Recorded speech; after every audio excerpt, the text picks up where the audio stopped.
Baik, Assalamualaikum warahmatullahi wabarakatuh.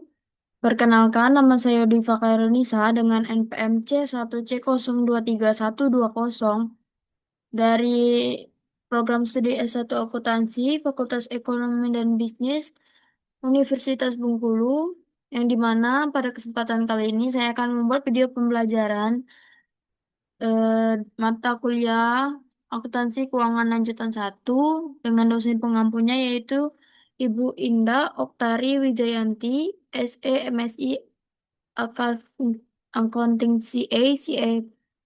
CAP. Baik, eh, di sini saya akan menjelaskan tentang materi yang sangat penting yaitu bab 6-nya yaitu dengan judul Transaksi Entitas Induk dan Entitas Anak atau di aset tetap. Nah, jadi topik ini tuh membahas bagaimana pelakuan akuntansi ketika terjadi jual beli aset tetap di antara perusahaan-perusahaan yang masih berada dalam satu grup usaha. Mungkin kalau saya jelaskan tadi itu terdengar sederhana, hanya sekedar jual beli antar perusahaan ke perusahaan yang lain. Tapi dalam dunia akuntansi, transaksi ini memiliki dampak besar terhadap laporan keuangan konsolidasi. Karena itu bisa menimbulkan laba atau rugi yang belum benar-benar terjadi. Nah, oleh karena itu, dalam laporan konsolidasi kita perlu memahami bagaimana laba dieliminasi, bagaimana aset disajikan kembali dengan benar, serta bagaimana pengaruhnya terhadap penyusutan dan kepemilikan antar entitas. Nah, tujuan pembelajaran dalam bab ini itu ada 5. Yang pertama itu memahami konsep terkait dengan transaksi jual beli aset tetap antara entitas induk dan entitas anak serta dampaknya terhadap penyusunan laporan keuangan konsolidasian. Yang kedua yaitu memiliki kemampuan untuk membuat jurnal eliminasi terkait dengan transaksi hulu penjualan aset tetap yang tidak disusutkan oleh entitas induk ke entitas anak. Yang ketiga itu memiliki kemampuan untuk membuat jurnal eliminasi terkait dengan transaksi hilir penjualan aset tetap yang tidak disusutkan dan oleh entitas anak ke entitas induk. Yang keempat yaitu memiliki kemampuan untuk membuat jurnal eliminasi terkait dengan transaksi hulu penjualan aset tetap yang disusutkan oleh entitas induk ke entitas anak.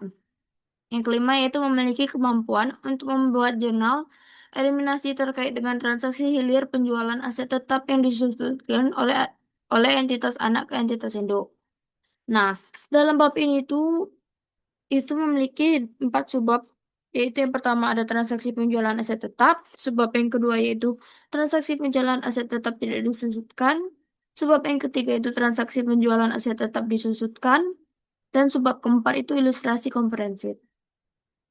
Nah, yang pertama itu transaksi penjualan aset tetap. Nah, transaksi penjualan aset tetap antar entitas dalam satu grup bisa terjadi. Nah, itu misalnya ketika induk perusahaan menjual kendaraan, tanah, ataupun bangunan kepada anak perusahaannya, ataupun sebaliknya. Nah, dalam pencatatan masing-masing entitas, transaksi ini dilakukan secara normal, yaitu yang pertama pihak penjual mencatat penjualan dan mengakui laba ataupun rugi. Nah, sedangkan pihak pembeli itu mencatat aset baru sebesar harga perolehan yang dibayar. Nah, namun dalam konteks konsolidasi, transaksi ini tidak dianggap sebagai transaksi eksternal. Artinya, grup secara keseluruhan tidak mengalami perubahan kekayaan ataupun me- mengalami penambahan pendapatan. Nah, jadi itu tuh asetnya hanya berpindah dari satu perusahaan ke perusahaan lain yang masih dalam satu kepemilikan grup. Maka laba yang muncul dari transaksi ini disebut laba belum terrealisasi ataupun unrealized profit dan harus dieliminasi saat penyusunan laporan konsolidasi nanti.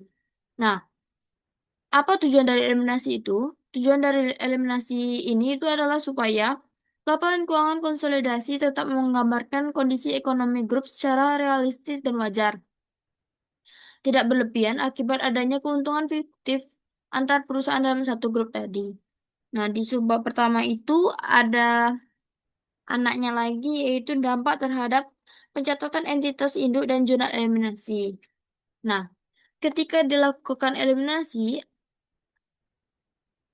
eh, ada beberapa hal yang perlu disesuaikan. Yang pertama yaitu laba atau rugi penjualan aset tetap internal itu harus dihapus.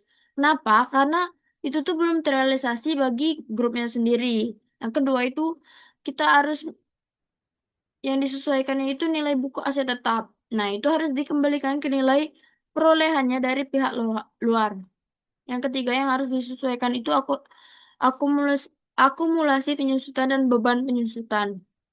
Nah, itu juga perlu disesuaikan, terutama untuk aset yang disusutkan seperti mesin ataupun kendaraan.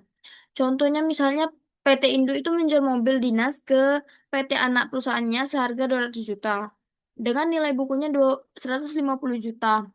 Maka laba sebesar 50 juta yaitu dapatkan dari 200 juta dikurang 150 juta itu muncul di laporan PT Indo. Namun dalam laporan konsolidasi, laba 50 juta tadi itu harus dieliminasi karena itu tuh belum terrealisasi secara grup. Nah, artinya laba tersebut baru akan diakui jika mobil tersebut benar-benar dijual ke pihak eksternal di masa yang akan mendatang. Nah, sebab yang kedua itu yaitu transaksi penjualan aset tetap tidak disusutkan. Nah, sekarang kita beralih ke transaksi aset tetap yang tidak disusutkan. Contohnya itu adalah tanah. Nah, tanah itu memiliki umur manfaat yang tidak terbatas, sehingga tidak berkurang akibat pemakaian. Nah, ketika tanah dijual antara entitas dalam satu grup, maka laba baru boleh diakui ketika tanah itu dijual ke pihak luar. Nah, sebelum itu laba itu harus tetap dieliminasi dalam laporan konsolidasi. Di subbab kedua itu ada tiga lagi poinnya. Yang pertama itu dampak terhadap pencatatan dan jurnal eliminasinya. Yang kedua itu transaksi hulunya. Yang ketiga itu ada transaksi hilirnya. Nah, kita masuk ke poin yang pertama yaitu dampak terhadap pencatatan eh, dampak transaksi penjualan aset tetap tidak disusutkan terhadap pencatatan entitas hidup dan jurnal eliminasinya. Nah, saya akan mengasih contoh. Misalnya itu PT nama saya sendiri misalnya PT Audiva itu induk kan. Nah, itu saya PT Audiva membeli tanah dari pihak luar itu seharga 900 juta. Terus saya itu menjual tanah tersebut ke anak perusahaan saya sendiri. Misalnya nama anak perusahaan saya itu Kairunisa, nama akhir saya. Nah, maka PT Kairunisa itu saya menjual tadi kan ke PT Kairunisa itu seharga 1 miliar. Sedangkan saya membeli dari pihak luar itu seharga 900 juta. Nah, maka PT Audiva tadi mencatat laba itu sebesar 100 juta. Nah, dari sudut pandang grup, eh, transaksi ini belum menghasilkan keuntungan nyata karena tanda tersebut masih berada dalam kepemilikan grup. Karena sama-sama punya saya. Jadi labanya itu kan belum kayak menghasilkan keuntungan gitu. Nah, oleh sebab itu, laba yang 100 juta tadi itu dieliminasi dalam laporan konsolidasi tahun berjualan. Namun ketika PT anak saya tadi yaitu Kairunisa menjual tanah itu ke pihak luar dengan harga 1,25 miliar, maka laba yang sebelumnya tertunda yang 100 juta tadi itu bisa diakui secara penuh dalam laporan konsolidasi tahun dia menjual tadi. Nah, poin berikutnya yaitu transaksi hulu penjualan aset tetap tidak disusutkan. Nah, dalam konteks eh, saya akan menjelaskan langsung transaksi hulu dan hilir aset tetap tidak disusutkan. Nah, dalam konteks aset tidak di aset tetap tidak disusutkan itu tuh ada dua arah transaksi. Yang pertama transaksi hilir ataupun downstream, yaitu penjualnya itu induk dan pembelinya adalah anak. Jadinya dia itu dari induk ke anak. Nah, maka laba belum terrealisasi dihapus seluruhnya karena sepenuhnya milik induk. Nah, yang arah yang kedua itu transaksi hulu ataupun upstream dari anak ke induk. Penjualnya itu anak, sedangkan pembelinya itu induk. Nah, laba belum terrealisasi hanya dihapus sesuai porsi kepemilikan induk tersebut. Contohnya, misalnya, jika induk memiliki 80% saham anak dan anak menjual tanah ke induk dengan laba sebesar 50 juta, maka maka maaf, maka laba yang dieliminasi yaitu 40 juta didapatkan dari 80% itu kan induk tadi memiliki 80% saham anak. Nah, 80% itu dikali 50 juta, maka laba yang dieliminasi itu sebesar 40 juta. Nah, sementara sisanya yaitu 10 juta itu diakui sebagai bagian kepentingan non pengendali. Nah, perbedaan arah transaksi ini itu penting karena dalam laporan konsolidasi kita harus tetap memperhatikan hak dan kepemilikan antara pemegang saham pengendali atau dan non pengendali. Selanjutnya itu subbab ketiga yaitu transaksi penjualan aset tetap disusutkan. Nah, eh, aset tetap yang disusutkan itu misalnya itu mesin, kendaraan ataupun bangunan. Nah, aset jenis ini tuh memiliki masa manfaat tertentu dan nilainya itu bakal menurun dari waktu ke waktu, sehingga beban penyusutannya itu harus diperhitungkan. Nah, laba dari penjualan aset internal pada jenis ini itu tidak bisa langsung dihapus seluruhnya, tetapi direalisasi secara bertahap selama masa manfaat aset tersebut memulai penyusutan. Nah, di subbab ketiga itu sama seperti subbab kedua tadi, memiliki 3 poin, yaitu yang pertama, dampak transaksi penjualan terhadap pencatatan entitas induk dan zona eliminasi. Yang kedua itu transaksi hulunya, yang ketiga transaksi hilirnya. Nah, poin yang pertama itu dampak transaksi penjualan aset tetap disusutkan terhadap pencatatan entitas induk dan juga jurnal eliminasinya. Nah, saya akan mengasih contoh misalnya PT Induk itu menjual mesin kepada anak perusahaannya seharga 300 juta dengan nilai bukunya itu 250 juta. Nah, itu kan muncul labanya 50 juta. Maka anak perusahaan itu menyusutkan mesin itu selama 5 tahun dengan metode garis lurus. Nah, dalam laporan konsolidasi, laba senilai 50 juta tadi itu tidak langsung diakui, tetapi akan dikoreksi setiap tahun, seiring dengan penyusutan mesinnya. Nah, sebagian laba baru dianggap terrealisasi sesuai dengan beban penyusutan yang telah dijalankan. Nah, yang ketiga itu jurnal eliminasinya itu dibuat untuk menyesuaikan nilai aset, akumulasi penyusutan, serta beban penyusutan. Dengan ketiga cara tadi, laporan keuangan konsolidasi mencerminkan laba yang benar-benar dihasilkan dari aktivitas grup secara keseluruhan, bukan dari transaksi internal antar perusahaan tersebut. Nah, poin yang kedua, yang ketiga itu kan transaksi hulu dan hilir, itu saya gabungkan sama seperti tadi. Transaksi hilir itu dari induk anak, maka laba belum terrealisasi itu dihapus penuh karena seluruhnya milik induk. Sedangkan transaksi hulu itu anak ke induk, maka laba dihapus sebesar porsi kepemilikan induk. Contohnya itu misalnya PT Andalas ataupun PT anaknya menjual kendaraan ke PT Nusantara, itu induknya. Nah, dengan laba 40 juta. Induk memiliki 75% sama anak. Maka laba yang dieliminasi itu sebesar 75% tadi, kepemilikan induk tadi, dikali dengan laba tadi yaitu sebesar 40 juta, maka 30 juta. Nah, maka laba yang dieliminasi itu sebesar 30 juta. Nah, laba ini itu akan diakui sedikit demi sedikit, seiring dengan penyusutan kendaraan sampai akhirnya aset tersebut habis masa manfaatnya ataupun dijual ke pihak luar. Sebab yang terakhir itu ilustrasi komprehensif. Nah, sebagai ilustrasi sebagai ilustrasi komprehensif itu misalnya saya berikan contoh kasus yang menggambarkan penerapan konsep-konsep tadi. Misalnya PT Nusantara memiliki 80% saham PT Andalas. Nah, pada 1 Januari 2026, PT Induk itu menjual tanah PT Induk ataupun PT Nusantara menjual tanah ke PT Andalas seharga 100 juta. Padahal harga perolehannya itu sebesar 80 juta. Nah, maka ada laba sebesar 20 juta. Nah, karena tanah belum dijual ke pihak luar, itu tuh masih ke pihak internal, maka laba 20 juta ini harus dieliminasi dalam laporan konsolidasi tahun 2026 nanti.